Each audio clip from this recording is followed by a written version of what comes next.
Great taste. Sweet. Sour. So good to taste. Welcome to Great Taste. I'm your host, Steve Boss. 60 minutes of upcoming deliciousness. My guest is Richard Gutman. He is the leading expert on an amazing segment of the American eating scene, and that segment is diners. He has written 4 books on the topic. He's written The Definitive History of the Diner and American Diner Here and Now. Then and now, sorry. And I'm thrilled to have him here to share his insight, passion, and expertise about this very, I think, but he'll clue us in, American type of iconic institution. So Richard, welcome to the show. Thank you very much, Steve. I'm glad you discovered me all the way in Boston from Iowa, and I'm happy to spread the word. All right, so maybe we should start, just tell us a little bit about you and what in the world inspired this long passion about diners. It has been long. It's been over half a century, actually. And when I was in architecture school, my eyes were open to diners as a distinct type of restaurant in terms of its architecture and to a certain extent its food, home cooking, great prices, wide variety, by British design critics who had come over to Cornell when I was there to work with the students, and they'd never seen anything like a classic, authentic diner, which is what I then focused on. And this really is a segment of the food service business that's been going on now for 150 years in many different guises and architectural looks, but generally speaking, a place where anybody can go in, get a good home style meal at a good price in what's usually a very interesting and friendly environment. So you told us that the British students were intrigued by this, but I still am looking to try and understand what got Richard so stoked about it. Right. Well, I grew up in Allentown, Pennsylvania, which is a industrial and manufacturing area. My father was in the trucking business, and truckers and diners have an interesting connection as well. But in Allentown, when I first started looking at diners in 1970, I had been eating in them my whole life. My family patronized them. There were 22 diners, authentic diners in Allentown, in a city of 100,000 people. So it was really part of the restaurant repertoire or fabric of Allentown. And there were 4 within walking distance of my house. And I went to them and I had my poached eggs and I had my club sandwiches, or I was never a fan of meatloaf, so I didn't get that. But who knows? You could get anything, and that's part of the appeal. So I had taken diners, to me at that time, were invisible.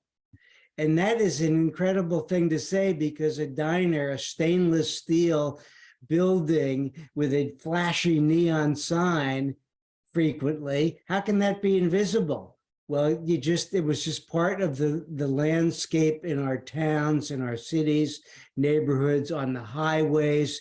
At that time, of course, they're competing with other fast food places, but the diner really was the original fast food place. And it took really these visiting Europeans to open my eyes and say, hey, wait a minute, this building, with all of its interesting materials, its unique shape, there's nothing else like it. And that's when I said to myself, you know what? I think I might look into this. And here I am talking about it 53 years later. So is it fair to say then that your passion really stems from an architectural link as opposed to being directly linked to the types of food that are served there? Yes, I think that my deep investigations into it is architectural because I went to architecture school. But since then, I've worked on more than 100 projects helping to restore old diners and working on new diner projects. But at the same time, I can't tell you the number of club sandwiches or poached eggs I have eaten. And that's the kind of thing where you kind of wish you really had kept a faithful journal, although it might be kind of embarrassing and not worthy of sharing. Okay, so I want to go back to a word choice that you used because you said there were 22 authentic diners in the Allentown metro area. So will you please define that term? When you say authentic diners, what does that mean? Yes, exactly. Because what you opened up the can of worms as to the definition of a diner, which is very nebulous, and daily it's with social media especially, it's becoming more and more inclusive. But what I was interested in and what I focused my studies on was a manufactured building, a building built in a factory to as a restaurant, and it was a movable building. It started out as a wagon, a horse-drawn wagon, like a food truck, and it came out at night after other restaurants closed, like food trucks today go around to businesses and serve people standing on the street. That's what these old lunch wagons did. But that business model turned out to be a little bit non-productive in terms of they were not operating at normal meal times. So when the diners, when these wagons competed with the regular restaurants and stayed on 24 hours a day, they were serving breakfast, lunch, and dinner, or breakfast anytime, or night lunches. You could go in any time and get them, get something to eat. That was when the business became very profitable. And there were a number of concerns that sprung up to build these restaurants. And they had a very distinct look to them because they started out as a mobile unit that was built on wheels, transported to its site, and then parked on the street or off the street, but it could be moved. And because it was a prefab, it was less expensive to build. You weren't constrained by weather concerns or anything like that. You had all the craftsmen right there in your factory. It was like an assembly line, really. But because they moved them from a factory to an operating site, they adopted a certain shape, and that was narrow to move to the streets. And they ended up looking rather like railroad cars or street cars because it was an extended version of a wagon. Until they started putting multiple ones together, it was a long, low, narrow building. And that was the distinct iconography of the diner. So that's what I'm talking about. A classic diner was built by a diner builder, and it had an interesting, unique look, interesting materials, a certain kind of shape. And then, of course, the food was cooked right there on the other side of the counter. And part of that whole operation is what made the diner unique. And it was fast food. There might be a steam table where you could get stews, and you walk in, and in 30 seconds, your meal is in front of you, as opposed to frying eggs or making pancakes or cooking to order, which eventually they did. So when I say classic diner or authentic diner, I'm talking about that because there was unfortunately, it's not as robust now, but at one time there were a couple dozen companies that were manufacturing these places in Massachusetts, New York State, New Jersey. In Kansas, there was a company that made some. So it was a phenomenon that happened in the industrial Northeast, and it didn't really proliferate to the extent that it did on the East Coast in Iowa, for example. And that's why you poor people that live far from the Northeast have been deprived of this slice of the food service business in comparison to what we've enjoyed here. I'm curious, many different types of establishments call themselves diners. Right. Quite a few of those establishments, probably the majority of them, are vastly different architecturally than what you've just described. How do you fit those types of businesses into your view of the diner and its culture? How it was a part of American eating, the American eating experience. The classic diners that I have been talking about have a family tree where you can trace thousands of places back to one person in Providence, Rhode Island, named Walter Scott, who in 1872 first served food out of his horse-drawn wagon in Providence. And this was a new idea.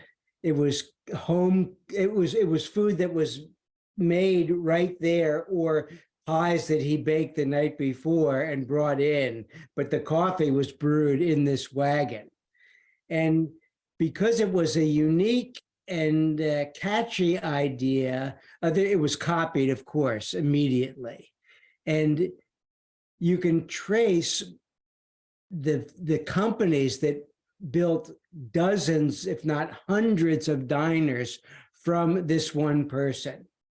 So when I decided to get into this as a deep dive in architecture school, there was no scholarship ever done on the diner.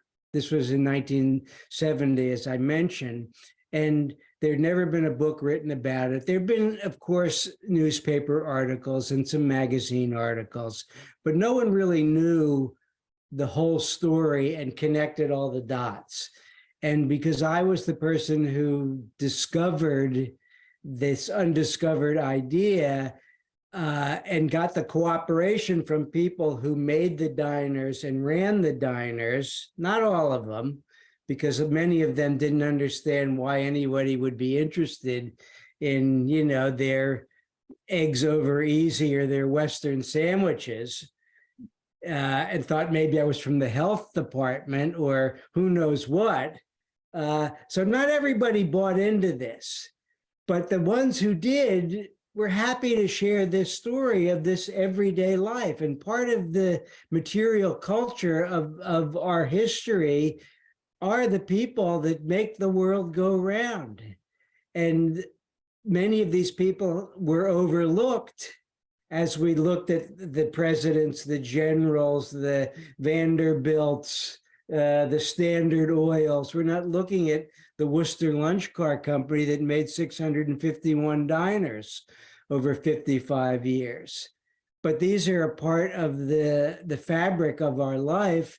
And once you start talking to somebody about it, the number of people that say, "Oh, I love diners," it's astounding.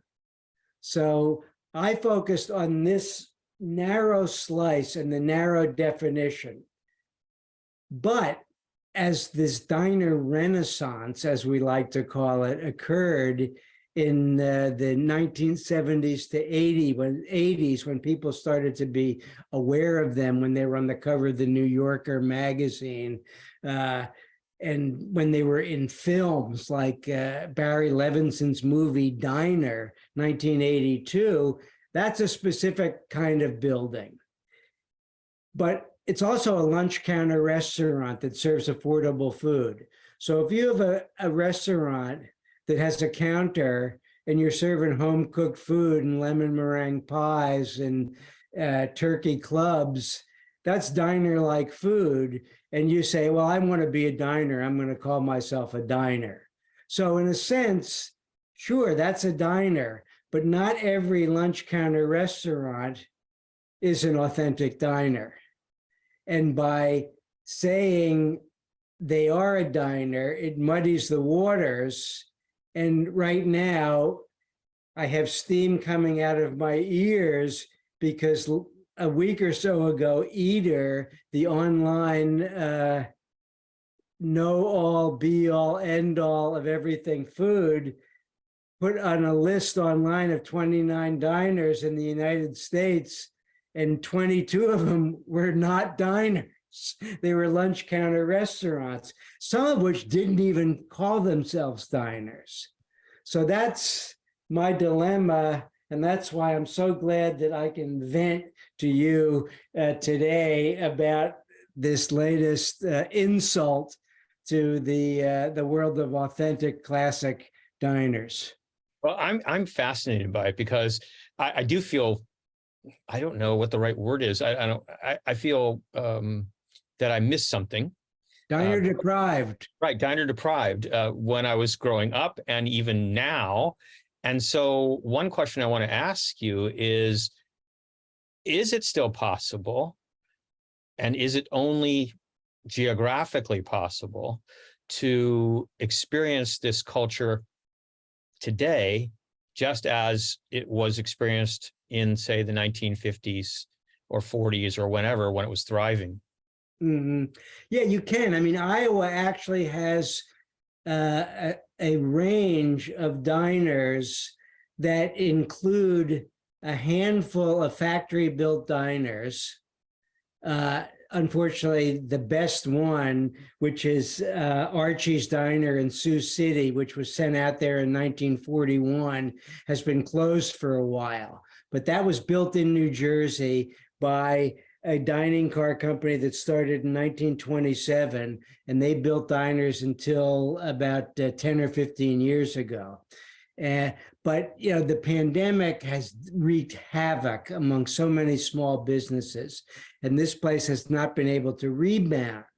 And it's still there, and that's one that you need to keep your eye on. The other thing is that there is a company I mentioned in Wichita called Valentine Manufacturing, and they made diners that were very small little luncheonettes. Many of them only had 10 stools and no table or booth seating, but they were fast food, home cooked, and they were called diners, many of them. Although because the word diner was not as familiar in the Midwest, a lot of them are called cafes or grills, but they're counter restaurants. And there are a handful of them. There's the Dinky Diner in Decatur City, which is one from 1967. There's the Grand Lunchbox in Spencer, which I think is on Grand Street. That one's got some siding on it, so it doesn't look like it originally did in the 50s. Susie Q Cafe in Mason City is one that is almost perfect in terms of its originality. It dates to 1948. It's temporarily closed because there was a fire next door, and I don't think it was damaged, but there's a lot of stuff going on in that neighborhood. So there are a handful of them, and then there's one that's I think pretty famous to a certain, a qualified pretty famous. The Drake Diner in Des Moines is one that was built on site, but it was a copy of a very famous diner, the Fog City Diner in San Francisco, which also is not a prefab, but became an iconic place for what we like to think of as sort of upscale and better diner food.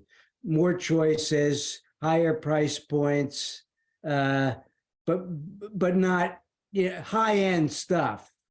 and the Drake Diner is still going strong since 1987.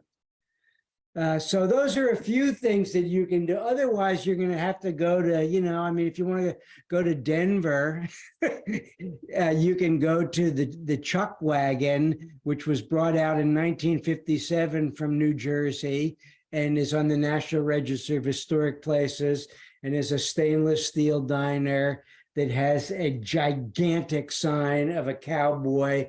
That sign is like 30 feet tall. It's a National Register of Historic Places. And you can find them kind of spotted around. If you come to Massachusetts, there are more than 100 authentic diners that go back to the 1920s.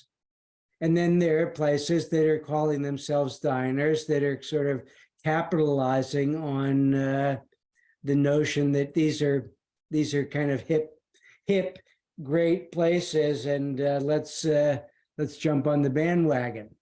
So if somebody wanted to take a road trip, is there a site on the internet that you can go to and you can find a list of these authentic diners, and so you can map out a trip to experience them? Yeah, there's one site called Dinerville, and Dinerville is pretty good in terms of you can click on a state and it has a listing, and the best part about it is it tells you whether it's an authentic diner and who built it, as opposed to if it's on site and if it's open. It's kept up fairly well. The problem is that these things change hands and go in and out of business like everything else pretty rapidly. In my book, American Diner Then and Now, which first came out in 1993, I had a list of 1,475 diners by state.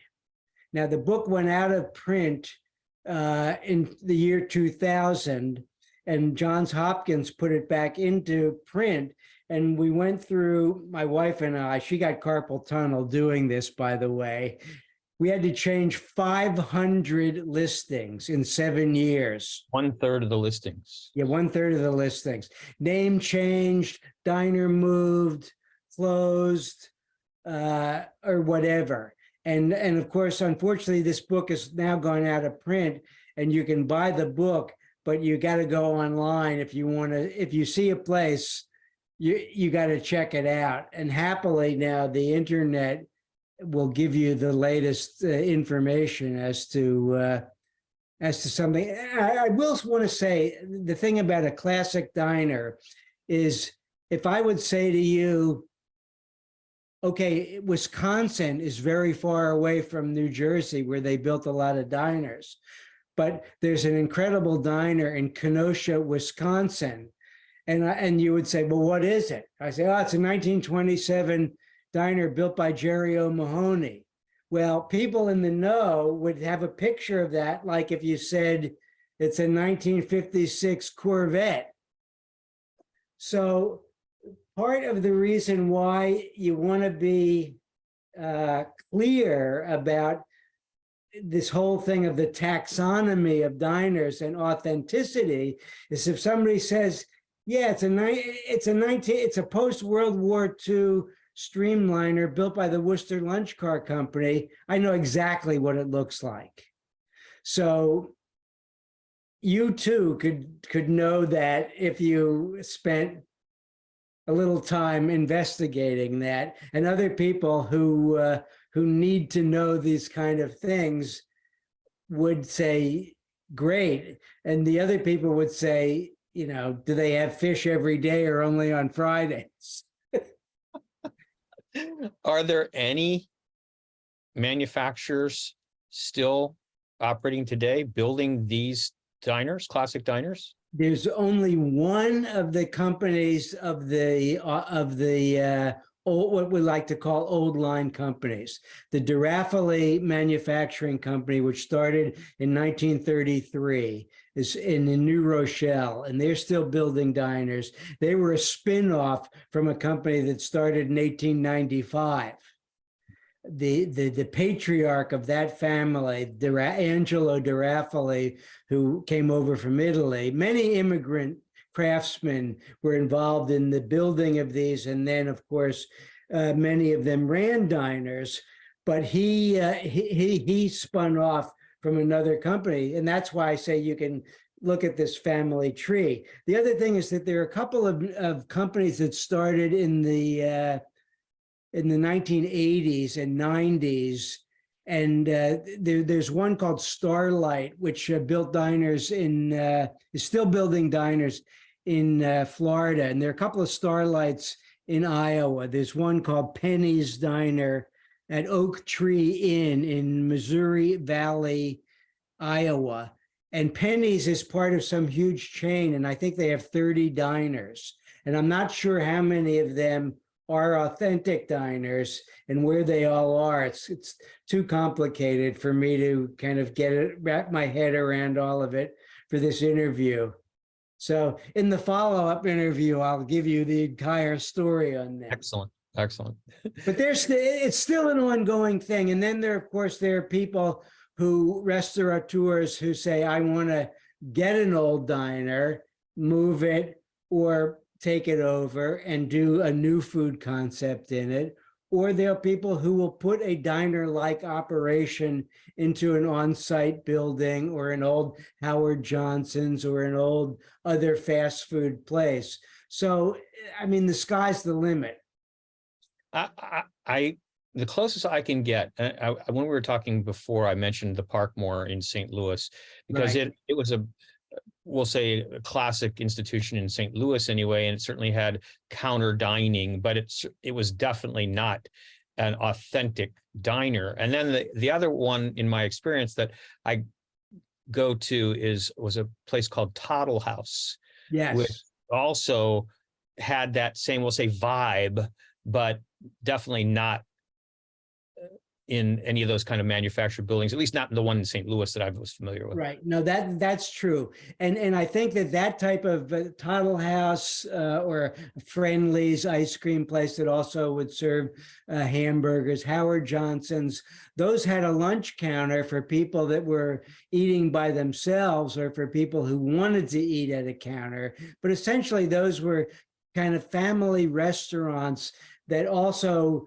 encompassed the diner style of quick served food, and the drive-in restaurant or the California coffee shop is the regional answer to that, because the diner was really rooted much more as an East Coast phenomenon, and it just didn't pay to transport a building 3,000 miles to have the novelty of this unique building. Yes, you could replicate it, but the weather made it much more interesting and fun to do an eat in your car kind of thing.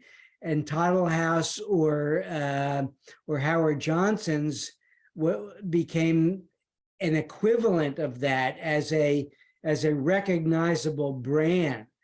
Now, I'll tell you, I have a good Toddle House story, actually, because I went to a book signing by a food historian at Yale named Paul Friedman, who wrote a book called 10 Restaurants That Changed America. One is Howard Johnson's, but most of them are sort of high-end Delmonico's, all different kinds of places. And he came up from New Haven and he did a book signing in Concord, Massachusetts, which is a pretty hoity-toity place. And there was a woman I was sitting at the table with, and we were talking about stuff.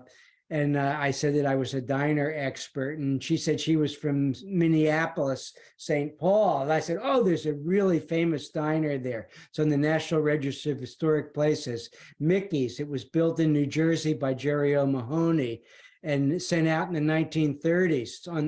And she said, oh, yeah, I know that. I said, did you ever go in it? She said, no.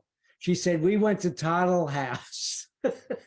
And I said to her, you know, there's a certain stigma or karma or something among certain people about diners, that they were places where they were for truck drivers, for working class people. They didn't feel comfortable going in them. And there she was, a living, breathing example. And it made my day that she just, knew the diner and just would not, darken the door. That reminds me of this, I think it was a 3-part series that was done by BBC4, and you were involved in that series. They interviewed you for that series. And I thought that their perspective on diners was fascinating, because they seem to be looking at it more as not only a cultural phenomenon, I guess, and they were looking at like works of art, for example, and how diners were depicted, and how diner customers were depicted in those works of art. And if you recall some of that, I'd love for you to just relate a little bit of the history of dining culture to what we were just talking about then. Right. Well, I think the diner as a work of art. Oh, Richard, something happened. Your voice track just left. Completely? Is it back? Uh-oh. Okay, what do we do about that? Your mic must have turned off or something. Can you hear me? No. Okay, can you hear me now? No, can't hear you. Okay. I didn't get that. Could you try again? Now Siri's asking me if I could try again, but I still can't hear you. Okay, now what do we do about this? Here we go.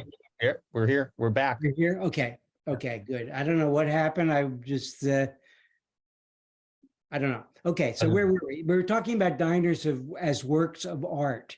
And I think diners, the buildings can be looked at as works of art because of the craftsmanship that went into them in terms of metalwork, carpentry, tile work, stainless steel bending, neon artistry, formica with inlaid designs. And that was the kind of thing that got the British people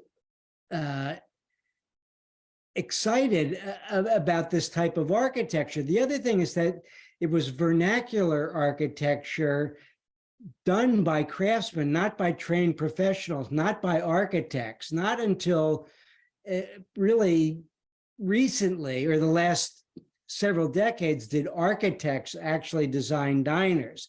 In some places, they would need an architect to stamp a drawing in order to get a building permit to bring it in. But these were done by these untrained professionally people in the factories. Now, the other thing, though, about works of art and food as art is I've given some lectures about food as art. And of course, pastry chefs are well known for incredible desserts. Architectural constructions was a big thing at one point in a fancy restaurant. And the diner is partially responsible for that, because they would make these mile-high pies or cakes where you would have a meringue that you would say, okay, how am I going to attack this thing? You would walk into a new big diner that might be multiple sections, and they would have a refrigerated display case that would be revolving, that would give you so many choices of pies and cakes that you wouldn't possibly be able to make a decision without going eeny, meeny, miny, mo. So that's part of it. And I think that that's part of the experience. I mean, I had a club sandwich last week that was a work of art. I mean, there's no question about it. It's a place that I went to quite a bit when I was working in Providence, and I haven't been working there for 7 years, and I only go there rarely, but when I go in, they know how I like my French fries done. And when this club sandwich came, the Richard, sorry. How do you like your French fries done? You can't get away with I can't just say that. Okay, well done. I want them crispy with a little creaminess on the inside. But my mother was one who said, "Fries well done," and I do that. And I've been in this place actually after I left, where the waitress brought that out, put it on the table, and immediately took it back and said, "You like your fries cooked more than that, don't you?" And I said, "Yes." So, I mean, this was a club sandwich where the turkey was roasted that day. And it was wonderful. So that is a work of art, a pedestrian work of art. They also have a wonderful lobster ravioli there. They have a chicken salad with walnuts and cranberries. That's more of the artsy kind of stuff, but a club sandwich you can't go wrong with.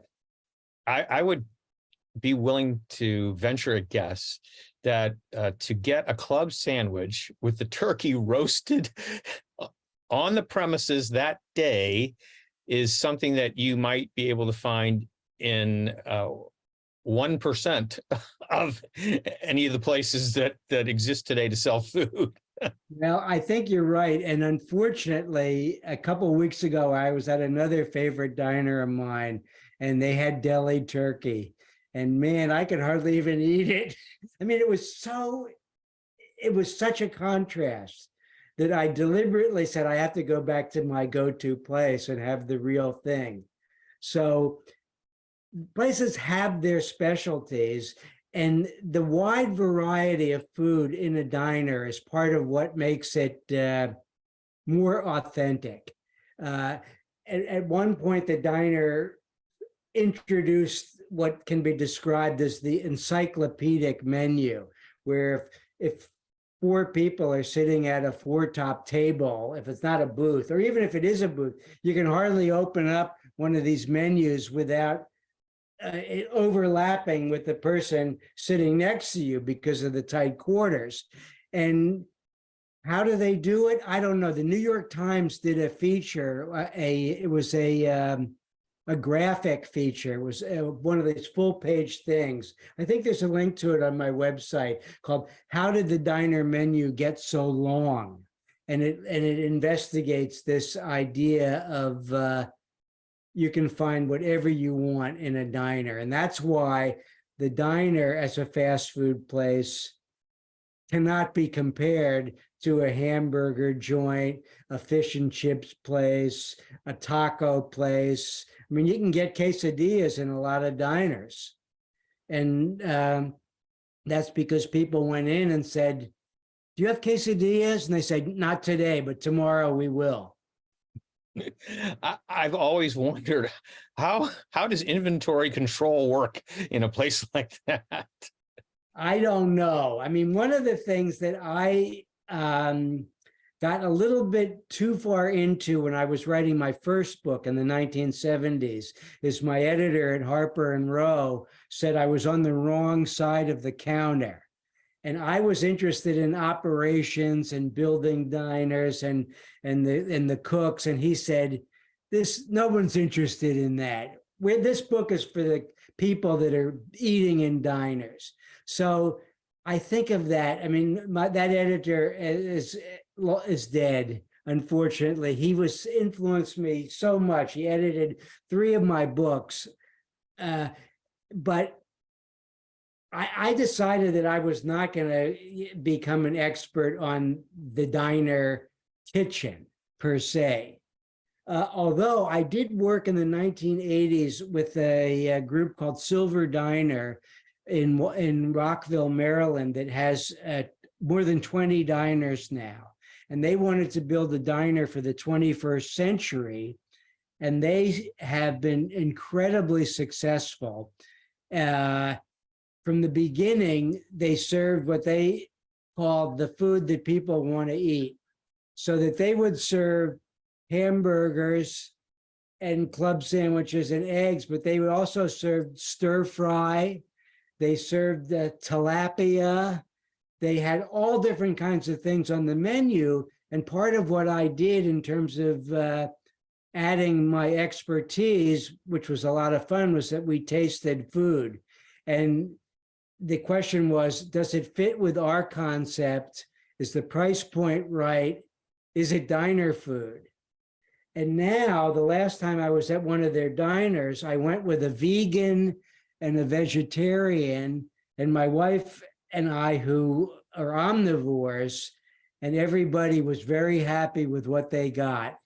And it was great. So the diner has become a bit of a chameleon in terms of making the customer happy. And that's part of why people want to go there and why their success has continued. And you mentioned, I don't know if you did, if you did, I missed it. What was the name of the diner with the roasted turkey, fresh roasted turkey? Oh, I didn't know. I did not mention it. It's the Seaplane Diner. It's a diner that was built in 1952. It first operated in another part of Rhode Island, and it was brought in the 70s and replaced a smaller diner on this location in Providence. And that's the other thing about the diner business is the manufacturers, the builders sold them on time. You would go in and you would order a diner, you would give the specifications, how big you wanted. They'd come to look at the site, because if they were financing your diner, they wanted you to be successful. And if you had a bad site in their viewpoint, they would say, no, you're not going to succeed in this place. But if you did succeed, you would pay your diner off in 3 years, and you might be so successful that you were ready to get a bigger diner. So you would trade it in, you'd get a newer, flashier, bigger one. And that's why they've moved around so much.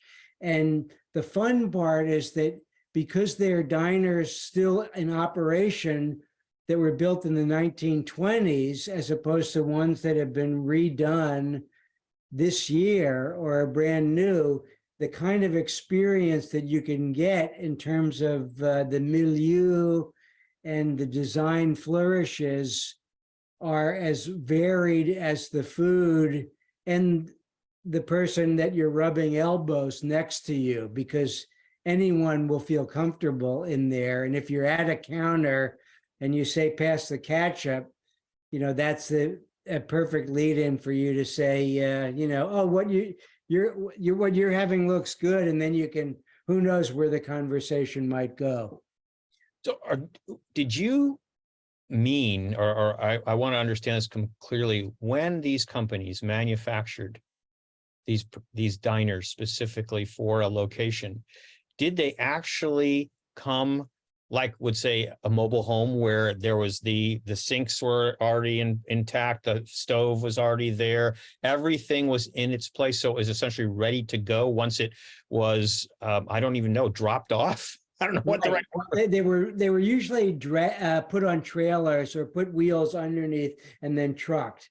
But you could get them with the silverware or flatware, pots and pans, everything but the food, really. I mean, you hooked it up, all of the equipment was there, and you would specify, well, I want to have a soda fountain, so I need to have an ice cream freezer, I need a multi-mixer with to do 3 milkshakes at once or 5 milkshakes. And depending upon the menu that you wanted to serve, that would decide with the builder, the layout of it and how many burners you wanted, how big of a flat top you needed for pancakes, for hamburgers, for bacon. And that would be behind the counter. And then sometimes they could build you another piece that would have a full kitchen with restrooms, a walk-in, storage, or that could be in a basement, or that could be built by a local contractor, and they just bring in the front half or the half of the diner that's the counter with seats, the cooking line, and the booths or tables. So the sky was the limit, and the infinite variety is what makes it really special to go and see something maybe that you've never seen before, or your favorite style of architecture and design. along with, of course, the food. So many of the things that you came to collect over the years, those are now available at the Henry Ford Museum in Dearborn, Michigan. Yes. Is that correct? Yes. So yes. what would people who went to visit that museum, what would they see at the Richard S. Gutman, J.S. Gutman Diner Collection?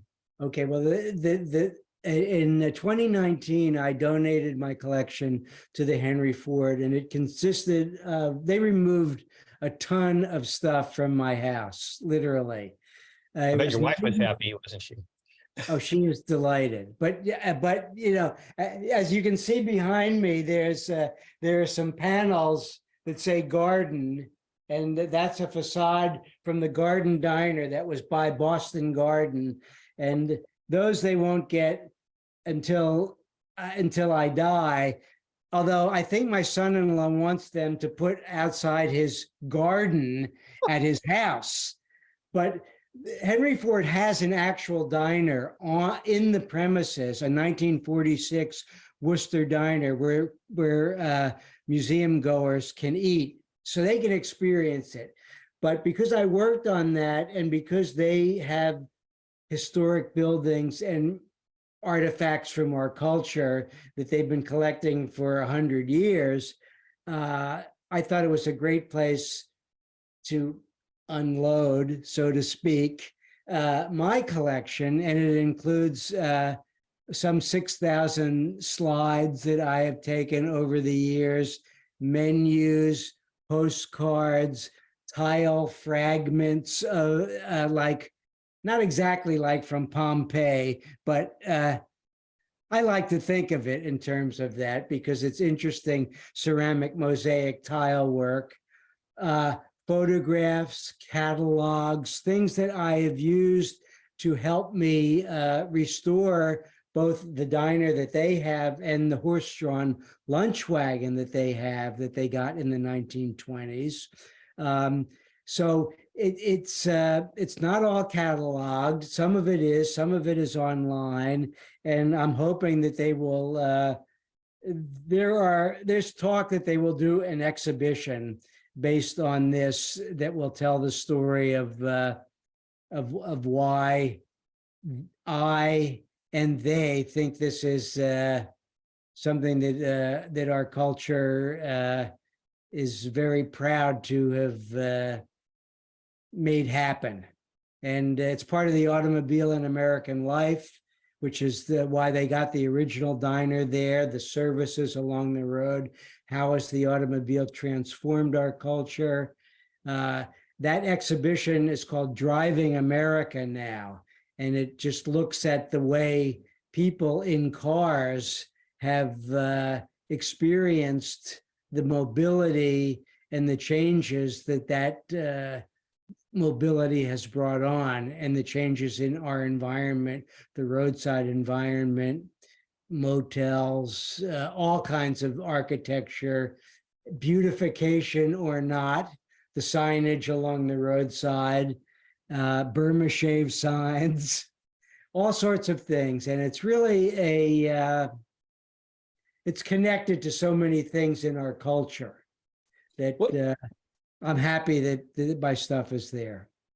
Was there an evolution then? I'm listening to what you just said, and about the diner began before the automobile, horse and buggy, and then the rise of the automobile and automobile culture and the change in the way people moved around in the United States, and then the intercontinental highway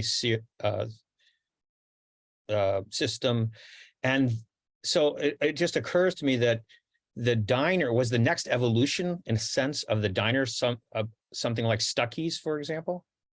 Yes, absolutely. And then Stuckey's has also experienced an incredible renaissance because the granddaughter of that family has taken it upon herself to single-handedly revise the brand, bring it back, and make people aware of it. She's got a strong presence on Instagram.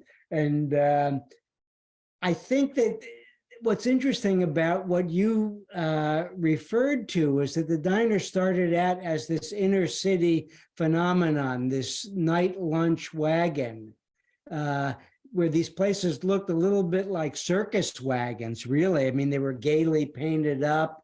They had colored glass windows. They were things that if you were walking by or driving by on your horse or in your carriage, you would say, "What's that?" And you would see Night Lunch Cafe. You pull up, there'd be a colored glass window that says sandwiches, pies, coffee, milk, and cigars. And there was your menu. It was the first one was actually a drive-through where there was a carriage window on the street side where you could pull up and a walk-up window on the sidewalk side. So this is the precursor, and people said, this is pretty good. And the stuff cost a nickel or a dime. It was affordable, quick service. And as they grew to accommodate people, eating inside to get out of the bad weather, they were parked near factories because that's where there was a clientele. They would pull up near theaters at night or near journalists who were working night shifts and other places. But because it was a food service business, it was only natural for them to come to the realization that, hey, people eat breakfast, lunch, and dinner at set times, so why don't we get in on that? And at the time, highways or the roadside travel was did not have services. Basically, before the car, there was no need for gasoline, and there was no need for food, because if you were traveling on a stagecoach, you would stop at a tavern or a stagecoach stopping place where the horses could rest, they'd get water, and you could imbibe and get some food. But with the advent of the automobile and people traveling and roads being built, the diners moved from these inner city locations to the highways. And then, of course, the Stuckey's and the Toddle House, and then Howard Johnson's was the first to get a franchise on a turnpike. They got the Pennsylvania Turnpike franchise in the 1940s. And they went from an ice cream place in Quincy in the 1930s to over 1,000 restaurants. And now they're all gone. So that whole notion of places that come and are really successful for more than a half a century, but somehow evaporate, or you contrast that with the sole proprietorships, generally speaking, of a diner. And you say, well, why has the diner survived? And the diner, in my mind, has survived because there's a homogeneity to them. You know one when you see one. I'm talking about real diners. But they're, generally speaking, individually owned. So each has its own personality, its own clientele, but you know it when you see it. You know what to expect. You're welcome in it. You can strike up a conversation or not, and you could get a good meal, hopefully, at a reasonable price. And I'm not saying they're all fabulous, because they're not, because they're individually owned. But they got a lot of things going for them. And I think that's why when people say, what's the future? I say, the future is good. They're not disappearing. So when we think about the classic diner food, we've talked a lot about the architecture, and you've mentioned a couple of things like the Turkey Club, for example, and pies. What other items come to your mind that they're always part of that classic persona of the food of a diner? Well, fish on Fridays is something that they always had because of the need for people to come in and eat that. So that would be a special. The whole thing of the daily special, or sometimes called the blue plate special, because it was in fact sometimes served on a blue plate. And after decades of looking, I found a compartmentalized blue plate, and that is in my collection at the Henry Ford. But that would be something where there would be, you go in and you look for the what's the special of the day. It might be something that is slightly discounted, or it might be something that they only make once a week. So you look forward to it. Sometimes it's so successful, like the lobster ravioli that I would get at the Seaplane Diner at half the price of a seafood restaurant in Providence. That became so popular that they have it on the menu every day now. Other times I would go in, and I might have somebody with me, and they would, their first time, they'd say, "What's good here?" And I would see the owner sitting at the counter, and I'd say, "Let's go see what he's eating." "Oh, he's having roast pork today. Let's get the roast pork today." And we're very happy with the roast pork. But after we get up and we leave, we walk by the counter and somebody's got a fabulous plate full of food, and you say, "What's that?" And they say, "Oh, that's the special chicken salad." And you say, "Oh man, maybe I should have gotten that." So in a sense, you eat with your eyes.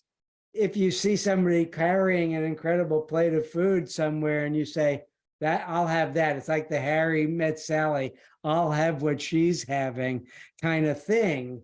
And frequently the diner will do that. I went with the journalist from Germany who was doing an article for a German newspaper. And we went to the Modern Diner in Pawtucket, which was known for its very elaborate breakfast offerings.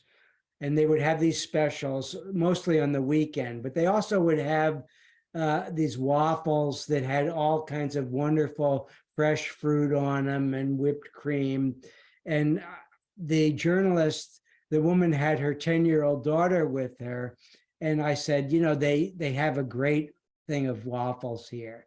And so I said to the waitress, I'd like to get this little girl wants the waffles. And the waitress said, "Oh, we don't have that today." So the chef, who was a friend of mine, happened to come out, and he said, "Don't worry, I'll make them for her," right? So she got them, and then another kid came in and saw the waffles that this little girl had, and she said, "I want that." And of course, he made it for her. But that kind of thing that's a special thing, and they have that kind of flexibility, some of them, to accommodate your every whim, if they can do it and if they want to do it. And that's another part of what I love about the diner. I have had it's just been a joy talking with you and getting some insight into this terrific, iconic segment of the American dining scene. And I do hope that we can visit again and go, even further into this place of American history that has obviously captivated you for over 50 years, and that you've decided to have play the key role in making sure that people remember the authentic diner, as opposed to, I'm sorry to bring it up again, Eater's recent portrayal of dining culture, which when I read the articles, I was trying to figure out where is the diner and all of this stuff. Exactly. Same with me. Well, I love to spread the word. It's been fun talking to you, and I would be happy to chime in again at some point if you so like to. Richard, here's what I really hope, and I'm going to make this, I'm putting it out there into the cosmos as an intention, that my wife and I get to come up and eat, because I want to eat that turkey club. So that that is definitely a desire that I have while I'm still walking around on this particular plane of existence. Well, New England is a great place to visit, certainly, and I would be happy to meet you there and break some bread. Sounds great. Richard Gutman has been my guest on this episode of Great Taste. We've been talking about the iconic American diner. He is the foremost expert on this particular American institution.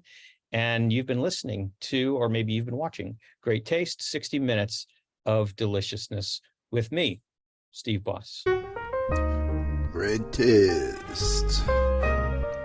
Sweet. Sour. So good to taste.